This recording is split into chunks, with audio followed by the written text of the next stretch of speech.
Today we will discuss about the lumbar vertebra. We have 5 lumbar vertebrae: L1, L2, L3, L4 and L5. Among them, the first 4 are typical lumbar vertebra and the fifth one is atypical one. First, we will distinguish between each of the vertebrae.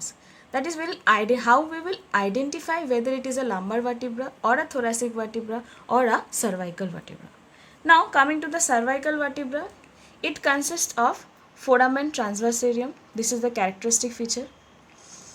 In case of the thoracic vertebra, in the transverse process, there will be costal facets that will articulate with the ribs. But in case of lumbar vertebra, what we can see that the body of the lumbar vertebra among the 3 is the largest. That is, the body is bulkier, and the transverse process will not have any costal facet, and there is absence of foramen transversarium. Now we will start with the identification, with the characteristic feature of the typical lumbar vertebra. Any individual vertebra from any region presents the following general features. What are those? It will consist of a body and a vertebral arch. Both of them enclose a vertebral foramen for the lodgement and the protection of the spinal cord and its meninges. So, we will start and study part by part. We will start with the body. The body is large and it is reniform in shape. That is, the anterior-posterior diameter is smaller than the transverse diameter. We can see here, this is the transverse diameter and this is the anterior-posterior diameter. So, the body is large and it is reniform in shape. And this large body, it increases in size from the L1 to L5 vertebra. And we can see from the sides, in the front we can see that the sides are constricted, and in front it is, here also we can see the constrictions. So there are the lumbar vertebra, the body of the lumbar vertebra possesses constrictions from the sides and also from the front. Now what we can see else, that the body is smaller, the size of the body is smaller anteriorly than the posterior one. This contributes to the lumbar lordosis. Now coming to the vertebral foramen. What we can see? This is the vertebral foramen. The vertebral foramen is fairly large and it is triangular in shape. Okay, it is triangular in shape. And in L1 lumbar vertebra, it contains the conus medullaris, and the rest of the vertebra in the vertebral foramen consists of the spinal meninges and the chordae equina.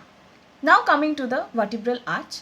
First we will see the pedicles. See, the pedicles is short and strong and it is attached more superiorly on the body than inferiorly. So what we can see here, the superior vertebral notch is shallow and the inferior vertebral notch is deep due to the attachment of the pedicles to the body. Now coming to the transverse processes. See, now first we will see the lamina.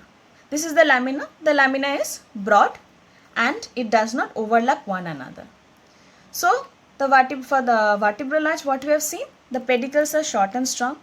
The lamina is broad and short and it does not overlap one another. Now, the transverse processes. It arises from the pediculo-laminar junction and it projects posterolaterally. See, it is projecting posterolaterally. It is devoid, we have already discussed that it is devoid of the costal facets. Okay. Now, it is thin, we can see it is thin and long. Now coming to the superior and the inferior articular facets. So, where it will be, the superior articular facet is present above and the inferior articular process is present below from the junction of the lamina and the pedicles, okay, above and below. This is the superior articular facet. The superior articular facet we can see is concave and it is directed posteromedially. Whereas the inferior articular process, we can see this is convex and it is directed anterolaterally. Why? Because see, this will be the articulation. For the articulation with the above and the below vertebrae, what will be there? One has to be concave and one has to be convex. Like this, it is articulated like this. And in between, here will be the intervertebral disc. Okay. Now coming to the spinous process. What we can see? The lamina are fused together to form a spinous process.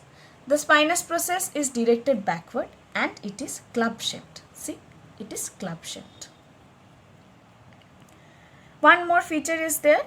In the transverse process, inferiorly we can see, here we can see, here also we can see, this is a tubercle, that is the accessory tubercle, and in the superior articular facet we can see here the mammillary process. Okay, this is it. So the body is large and reniform. The vertebral foramen is large and it is triangular, and the pedicles are short and strong. Lamina are broad. The transverse process are projected from the pediculo-laminar junction and it projects laterally. It is thin and long and it consists of an accessory tubercle on the inferior part. Then there is a superior and inferior articular facet. The superior articular facet is concave and it is directed posteromedially, and the inferior articular facet, it is convex and is directed outward or directed laterally, so that it can articulate with the adjoining vertebrae. Now this is the spinous process that arises from the two laminar junction and it is club shaped. Now we will see the atypical vertebra. The atypical vertebra is the fifth lumbar one. So the features of the atypical vertebra are, first we will start with the transverse process. Here the transverse process is substantial and encroach. We can see an encroachment. It encroaches on the sides of the body from the junction of the pedicle and the lamina. Second feature is, we can see here that the superior articular facet and the inferior articular facet, the distance between the two are similar. Okay.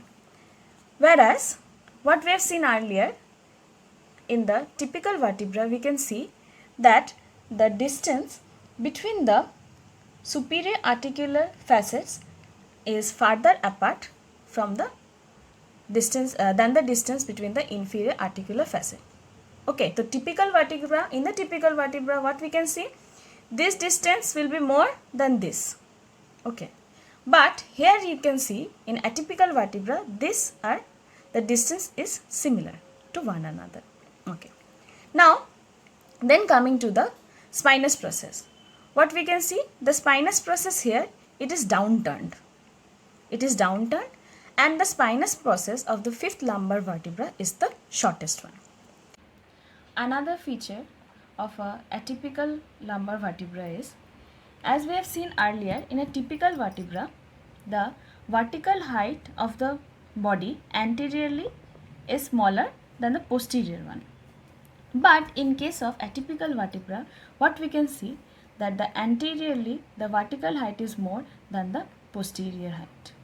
Okay, so this is about the atypical vertebra, and now we will discuss about the attachments of the lumbar vertebra. Starting with the attachments, what we can see, this is the body. In the body, see, this is the body.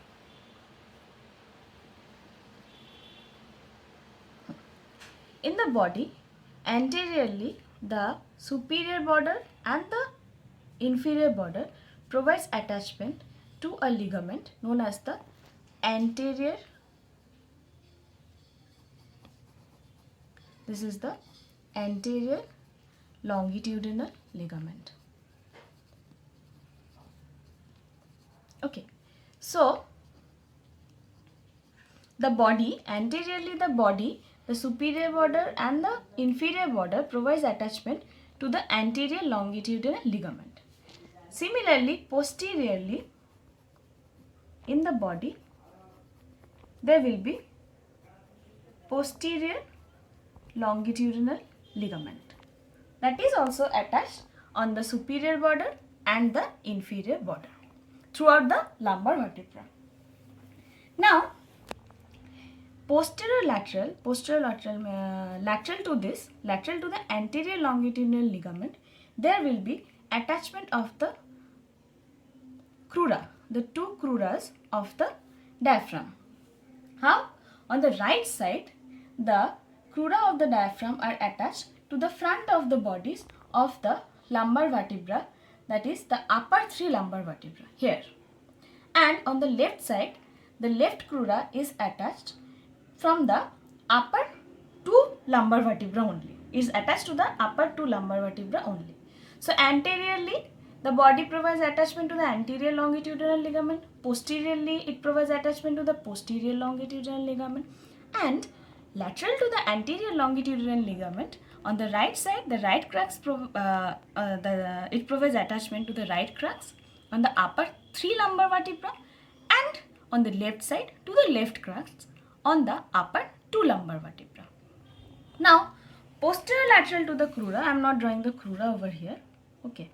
Posterior lateral to the crura, there will be attachment of the psoas major muscle on both sides. Okay, I'm drawing on one side only. I'm showing on one side only. So here it will be providing attachment to the psoas major muscle. Okay, why I have drawn like this? I am drawing it in full. Now we will see the transverse process. In the transverse process, we can see here, we can see a faint ridge, right? This faint ridge divides the transverse process into medial half and the lateral half. Now, in the medial half, this there will be here we have seen that there will be attachment of the psoas major muscle, and on the medial half also the there will be attachment of the psoas major muscle, and laterally there will be attachment of the quadratus lumborum muscle. Now, I am trying to draw this. This is the transverse process. Okay, first I will draw this. This is the vertebral foramen, we can see. This is the transverse process here. So this will be the, here will be the ridge, and it will be like this. This is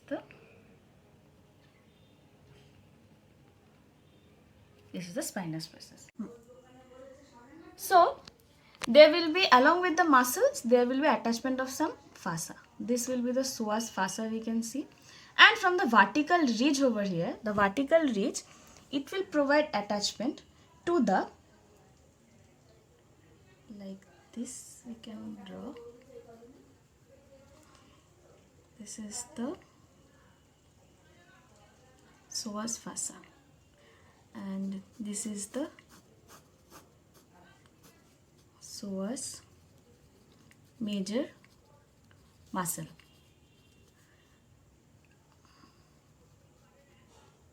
Okay, so this is the psoas major muscle, and this is the psoas fossa.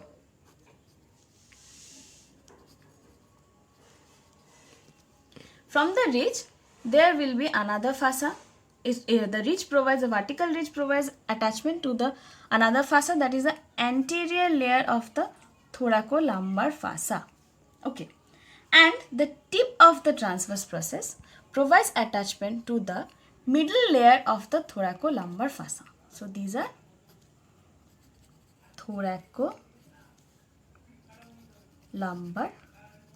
fossa. And this thoracolumbar fossa encloses the quadratus lumborum muscle. So, on the anterior surface, what you have seen? On the anterior surface of the transverse process, there is a vertical ridge and it divides the anterior surface into medial half and the lateral half. The medial half provides attachment to the psoas major muscle and it is covered by a psoas fossa. And from the ridge, there will be the anterior layer of the thoracolumbar fossa, and from the tip of the transverse process, there will be the middle layer of the thoracolumbar fossa, and within which there will be the quadratus lumborum muscle. Okay, now coming to the posterior surface. For the posterior surface, just remember for now, it possesses the transverse process of the posterior surface of the transverse processes are overlapped by the deep extensor muscle and provide attachment to the longissimus thoracis. Okay, now we will focus on this one. This is the spinous process. Okay, spinous process, the tip of the spinous process will provide attachment to a fossa. That is it is again the thoracolumbar fossa. It is the posterior layer of the thoracolumbar fossa.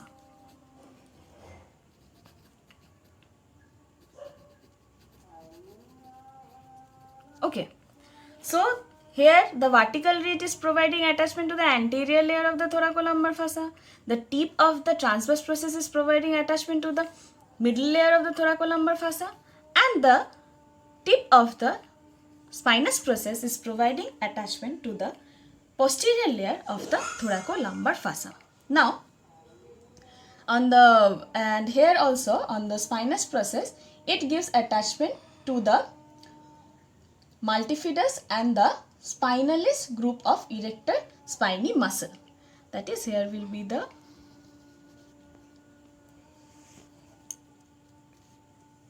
will be the one muscle and here will be another muscle. Okay, this one is the multifidus muscle and this is the erector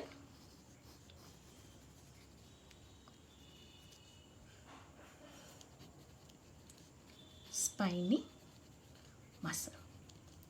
So, and here is the some part. Okay, we'll see it later. Okay, so anterior surface of the transverse process provides attachment to the psoas major and the quadratus lumborum muscle, and the spinous process is providing attachment to the erector spinae muscle and the multifidus muscle, and another muscle will be there, that is the interspinous muscle.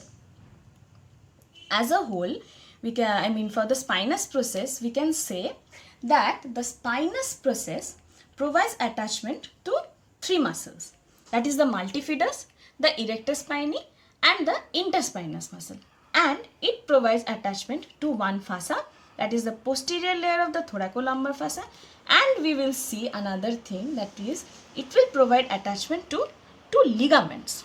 Okay, so the ligaments are, this will be the interspinous ligament, like this, it will be attached like this, and another ligament will be there. If it stays like this, then this is the supraspinous ligament. Okay. What we have seen here is the posterolateral to the crura, there will be attachment of the psoas major. Okay. The psoas major is arranged in 5 fleshy slips, and in between the slips there will be 4 tendinous arches. These tendinous arches, that is the space, the gap between the tendinous arch and the body, it will provide passage to the gray rami of the sympathetic chain and the lumbar vessels. Okay. Now we will see from the posterior surface. See, on the posterior surface, here we can see there will be attachment, there will be presence of the ligamentum flavum is attached to the lamina. It will be like this. Here it will be like this, ligamentum flavum. It is attached to the lamina and it will fill the gap between the lamina. Okay. And what else we can see? We can see two muscles. One muscle will be attached like this from the upper, and the it is attached to the lower border and the upper border of the transverse process. This is the lateral intertransverse muscle. Okay. And another muscle will be there. There is the medial intertransverse muscle that will be attached to the accessory tubercle to the mammillary process, like this. Okay. One muscle will be attached to the upper and lower border of the transverse process, that is the lateral intertransverse muscle, and one will be attached like this from the accessory tubercle to the mammillary process. It is the medial intertransverse muscle. Now, on the lateral side, what we can see, here we can see the intervertebral disc. Okay, we can see the intervertebral disc, and this concave or convex, this reciprocate each other, so there will be slight movement, side movements, and there will be flexion and extension that is possible in the lumbar vertebra. With this, I'll complete the lumbar vertebra. Hope you have understood and enjoyed the video. Thank you so much for listening.